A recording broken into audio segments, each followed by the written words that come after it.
Good afternoon. My name is Dan Strauss. I'm the City Council member from District 6, representing Fremont, Green Lake, Finney Ridge, Crown Hill, Ballard, and so many other sub-neighborhoods. We are here today on Ballard Avenue to discuss street cafes and sidewalk cafes. I would be remiss to share with you, it's the 17th of May, Cinq de Mai, which here in Ballard, we traditionally have had the largest Cinq de Mai parade outside in the world outside of Norway. It's Norway's Constitution Day. As well as Seattle's sister city, Bergen, is represented in a mural at Bergen Place of that partnership. While we do have celebrations occurring across the neighborhood today for Cinq de Mai, we are here to celebrate a new feature of our city, the Café Streets. We're here to discuss my and Council President's legislation to make Café Streets and sidewalk cafes a permanent feature of our city.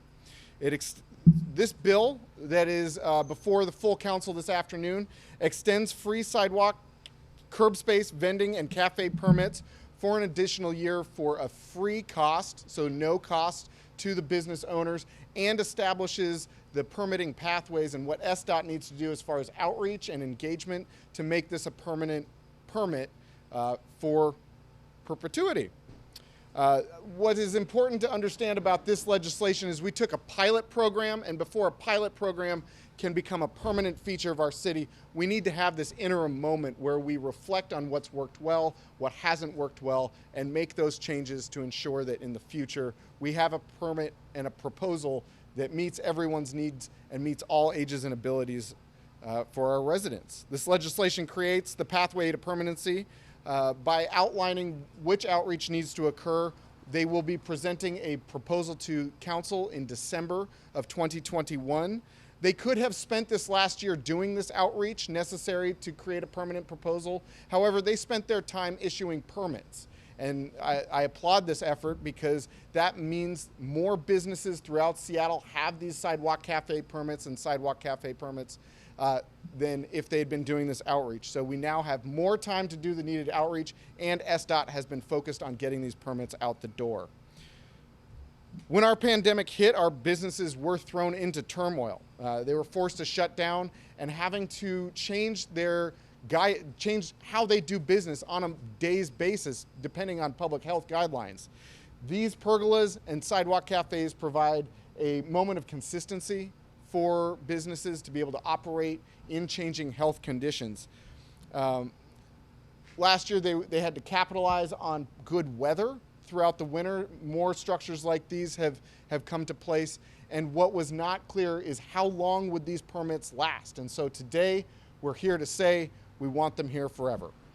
Last year, Seattle Department of Transportation started new temporary uses of our right-of-ways, which allowed for programs like this. Sidewalk and street cafe program gives our businesses the ability to use our public space with their entrepreneurial drive so that we're able to have a strong economy and a vibrant neighborhood.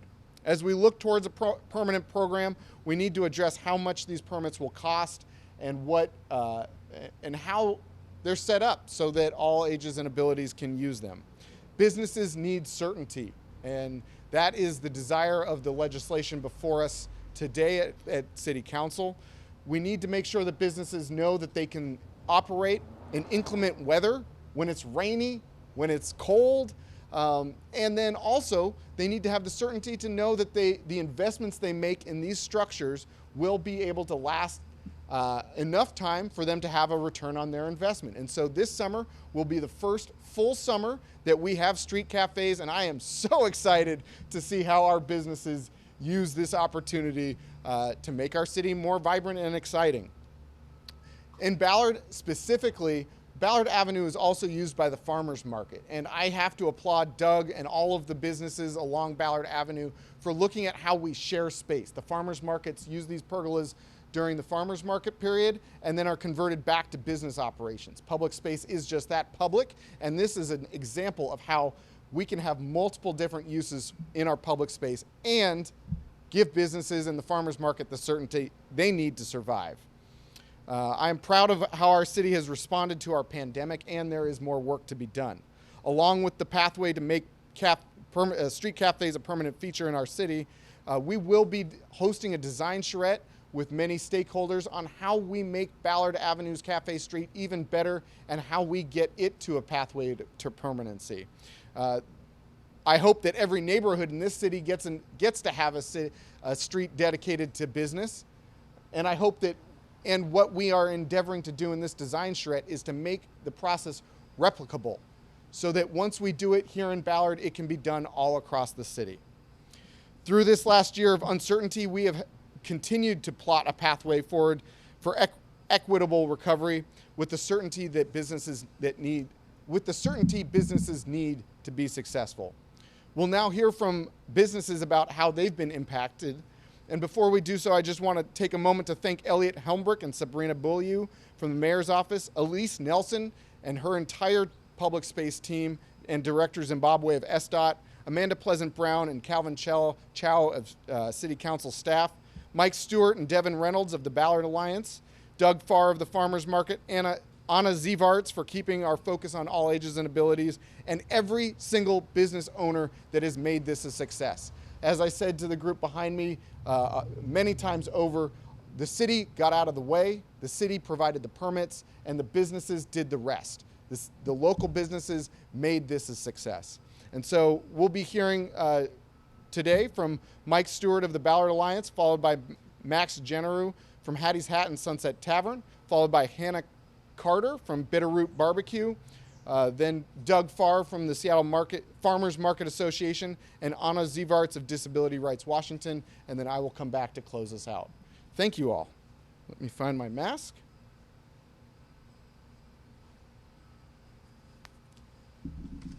Thank you. Thanks, Mike. Good afternoon. My name is Mike Stewart. I'm Executive Director of the Ballard Alliance. The Ballard Alliance is an organization that represents hundreds of businesses in the Ballard core and thousands of residents as well. You know, a year ago today, it was chaos, right? It was chaos on Ballard Avenue and all around the city. And we had to shift and sort of adapt the kinds of things that we do to really support our businesses during the pandemic and during the time of recovery.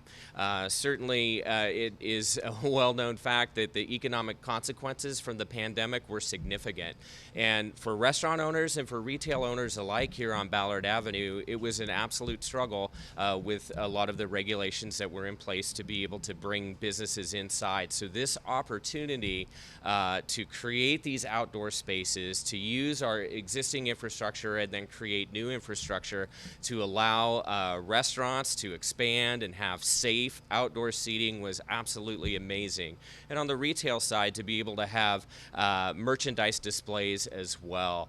I really appreciate the work and leadership of Councilmember Dan Strauss, along with the Mayor's Office and the Department of Transportation last year in working together with us and working together with the business owners and the farmers market to come up with this solution, which includes a temporary closure, or not closure, but a temporary reconfiguration of Ballard Avenue to one-way traffic to accommodate the street cafes that you see here today.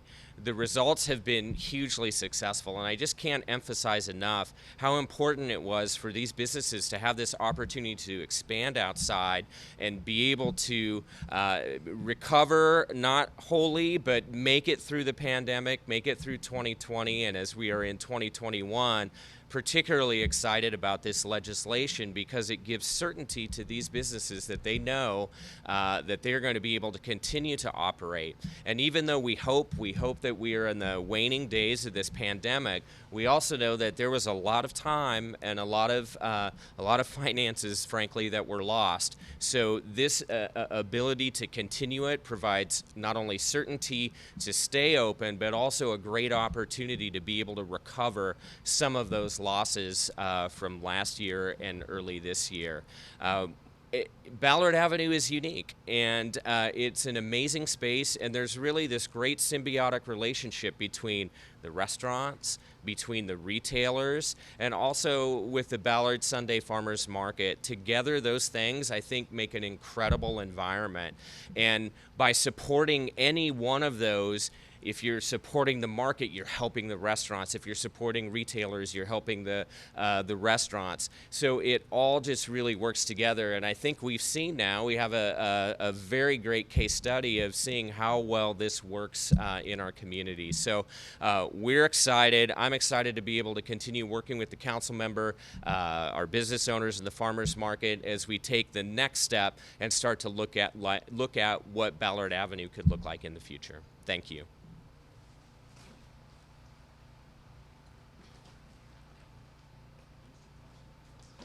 Hi, thank you. I'm Max Genereaux from Hattie Sat in the Sunset Tavern. And without repeating what's been said already, I cannot thank the city enough for allowing us to do this. SDOT, the mayor's office, Councilman Strauss, and Mike and the Ballard Alliance for kind of leading the charge and harnessing us as retailers to move down this path. Like many people, this was the most stressful year of my life. I've got bags under my eyes and gray hair that I didn't have a year ago, and it was awful. And as I tried to determine, like, how am I going to survive this? And the government programs, PPP loans were great, but at one point, and I still am, I'm like $1.5 million in debt for my 4 businesses. And I trust that that's going to change. I trust that I will get forgiveness on some of those loans, but at this point still, when I add those numbers up, it's terrifying. And to survive and come out of that, when the city allowed us to do this, that was a great shot in the arm. And as I saw how it functioned for us on the street, who we initially started with tents, most of us, and as we saw those get blown down in winter storms, destroyed, and we kept buying more tents and trying to buy better tents or trying to rent commercial tents, which were expensive. I mean, so already we're losing money, most of us. Personally, I can show you the numbers. I was losing money, and I started renting a tent for $1,000 a month on top of all the other things that we were spending money on, and with a very small customer base that we had in the early days of the pandemic and in mid days. And so when we got the opportunity to build something like this, and I have to thank John and Tommy from the Ballard Cut, who spearheaded this movement of the actual wooden pergolas. It was phenomenal, and I saw them build theirs, and I was like, all right, I have to do this. And we it was a leap of faith at that point, because we didn't have a formal okay from SDOT to do that. And we gambled, and we did it anyway. And what happened was it came out really nice. And as you can see, the community loves it. The customers, that is, and the residents really enjoy being able to walk down Ballard Avenue next to all these beautiful old buildings and sit outside and look at the beautiful old buildings while they're dining and drinking. And that has helped me survive as a business owner. As I move into recovery now, which is a huge thing about this, and what Dr. Dan Strauss is doing, is that it's going to lead us to like recovering, because I'm by no means going to be out of debt on June 30th when we go back to normal business as usual.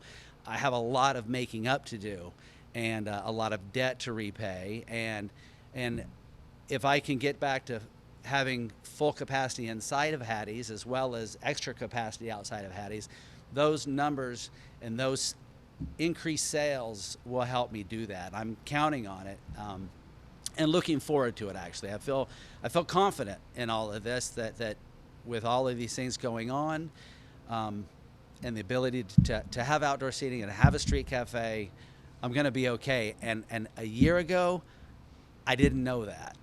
That's where the gray hair and the bags under my eyes come from. It was a terrifying experience, and I'm not trying to minimize the amount of death that there's been from this pandemic, because that's the biggest thing that's happened here. And so I'm just glad to be moving forward, and glad that our community likes what we're doing here. So thank you.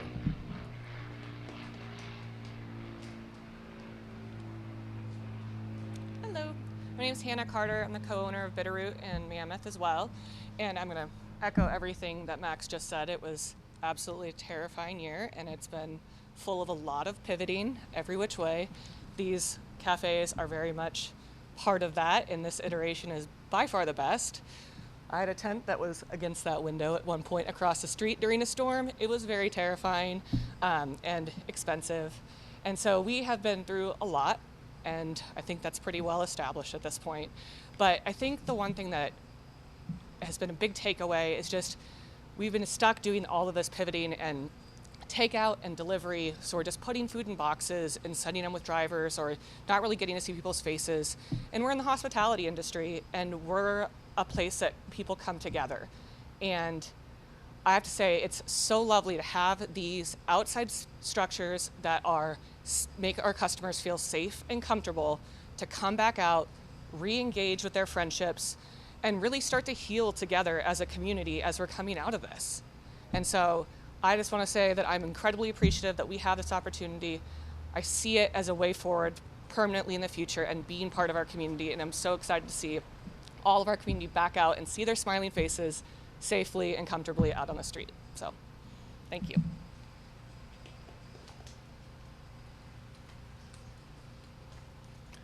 My name is Doug Farr, that's spelled F-A-R-R. I'm the general manager of the Seattle Farmers Market Association and the manager of the Ballard Farmers Markets. We've been operating a market here for about 20 years down Ballard Avenue between Vernon going up to Market Street. And on a typical Sunday, before COVID, we would have about 140 vendors setting up. A year ago, I had 26 vendors that were set up from Market Street all the way down. They were spaced 20 feet apart, and it was a drive-through farmers market. We were one of the first markets that reopened after being shut down due to COVID. We operated that market for quite a while we tried to remodel it, and then we slowly were able to get back into having a regular market. On a typical Sunday, my vendors show up, set up a regular tent, put down lots of weights, and on a bad weather day, that requires a lot of cinder block weights. Thanks to the Ballard community, the Ballard Alliance, as well as the businesses here, working with the Ballard Farmers Markets, they came to us and they wanted to build something of which worked for the farmers markets as well as worked for them as restaurants. On behalf of all of the farmers as well as the vendors of which set up at the farmers markets, we love these outdoor cafes. The businesses work with us. They allow us to use the streets. They give us permission to use the street to set up the farmers markets, and then we break down and then they use them. So it's a win-win situation. My farmers don't have to bring an extra 200 pounds of weights on those windy days. They got something strong and sturdy, and the customers love them because they can actually step in and be undercovered and stuff like that. A lot of the customers which come to the farmers market come here because this is one of the best farmers market locations as well as community. It really is a community loved farmers market, and my farmers love bringing their products to this neighborhood. Working with the Ballard Alliance and Councilmember Strauss and all of the businesses here, on behalf of the farmers markets, we say thank you, because this really does assist the farmers markets and assist my vendors in such a positive way that we strongly support asking the city to please make these permanent. We strongly put our names behind this, and it really is something of which the community is very appreciative of, as well as the farmers market. So thank you, everybody.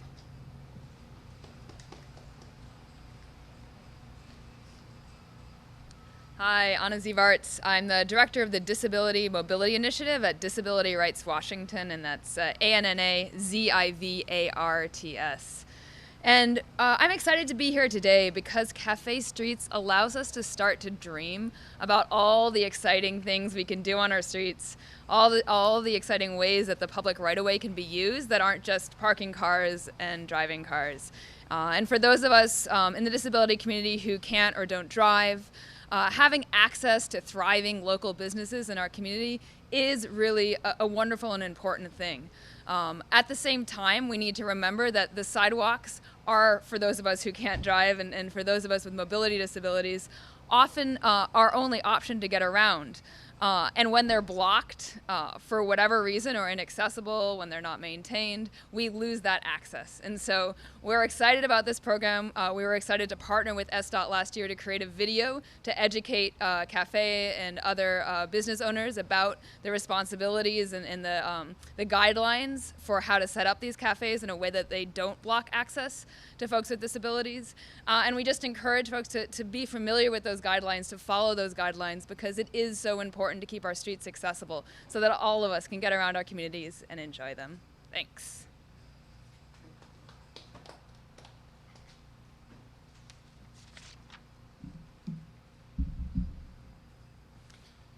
So you have now heard from all of the people that have made this happen. As I said earlier, the city of Seattle got out of the way, issued the permits, and the folks behind me did the rest to organize, set these structures up, use their entrepreneurial drive in the face of weather blowing their tents everywhere. Some of the things that I just want to recognize is that Ballard has always had a strong economy. That economy has been based in Fisherman's Terminal with all of the fishing vessels. Every boat you see out there is a small business employing directly and indirectly thousands in our community. On this block behind me is the Deep Sea Fishermen's Union, who represents these folks.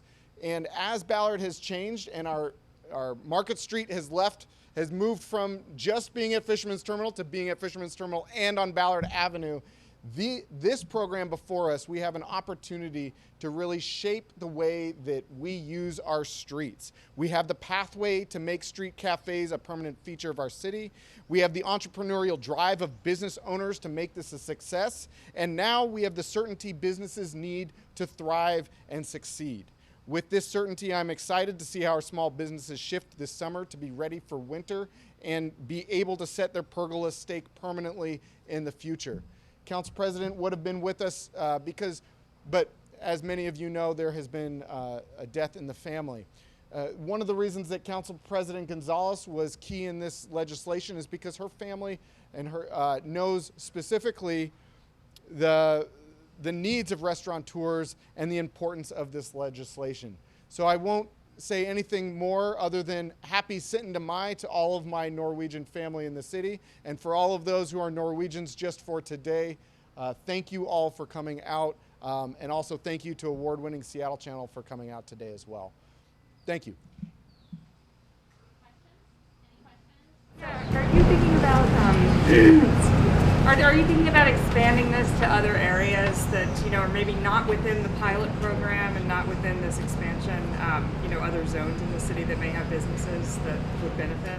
Great question. So the question was, are we expanding this to be in other areas other than just Ballard Avenue? The answer is yes. So a little bit of policy background, because I am a policy nerd, is that these types of permits have always been available by the city. They have not been necessarily available in the way that we see them utilized today, and they come with a cost. And so what this pathway to permanency is doing is understanding what additional flexibility we need to put into the permits, what the cost will be, because the cost was previously, in my opinion, prohibitive. And so we want to make sure that that cost is right-sized. And so what this bill does is it creates that pathway for us to understand what is and is not going to be contained in the final regulations. And it makes sure that these permits are free for another year, because we want businesses to be able to have that, as Max said, that opportunity to recover before we're charging them a fee. Now, Elise Nelson and her team is a fee-based recovery program, so they have been operating in the red all year long because we know that we need to be supporting our small businesses. So, in short, permits are already accessible throughout the city. As you've seen throughout the city, people using sidewalk cafes. What we have here is a little unique with the entire street being used, and that is a program that we are hoping to see replicable across the city.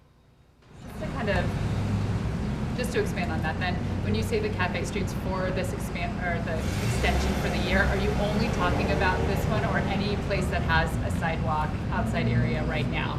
Great question. The question was, is this legislation regarding just street cafes or any tent that you see in front of a business? And the answer is any single tent, any pergola, any use of public space for a restaurant or retail. It was brought up in it was brought up that it is also for retailers. It's not just restaurateurs. You can see Prism across the street. You can see Kavu up the street. They're Standard Goods up the street. These are retailers using this public space as well. So it is for any restaurant that you see or retailer across the city that is using the space in front of their shop for business. Is the city helping, or did they help with the payment of building these permanent structures? They did not. So the question was, did the city help with the payment for the pergolas? And they did not. And that's why I have been so anxious this entire year to creating this pathway for permanency, because we need to make sure that businesses are able to recoup the cost for the lumber. Looking at this, I would guess that this is what, $5,000, $10,000 worth of lumber? Something like that. We've got, I mean, lumber costs are up right now too. Oh yes, my guess is that this pergola in front of us is $5,000 to $10,000 worth of lumber. With the lumber prices up right now, it's not a great time to be buying lumber. I have been told that most of this lumber has come from Limback Lumber on Market Street. Do you have a number for how many exist in the city, not the whole street, but individual places that are utilizing the free permit right now? I am not that much of a policy wonk, but I can get you that today. Yeah. Can I actually ask Mike Stewart a question, or one of the business owners? Just what do you think would be a fair price for these permits if they're currently prohibitively expensive when you have to pay for them? What would be a fair price? That's a good question, and the answer is I don't know what the current price is today to find out if we could do this or not. So I think, and that might be something that central staff could look at and get back and get you that number. I mean, I think sort of a broad answer is I think that absolutely businesses would be willing to, pay some form of fee as long as it's sort of in alignment with what makes business sense.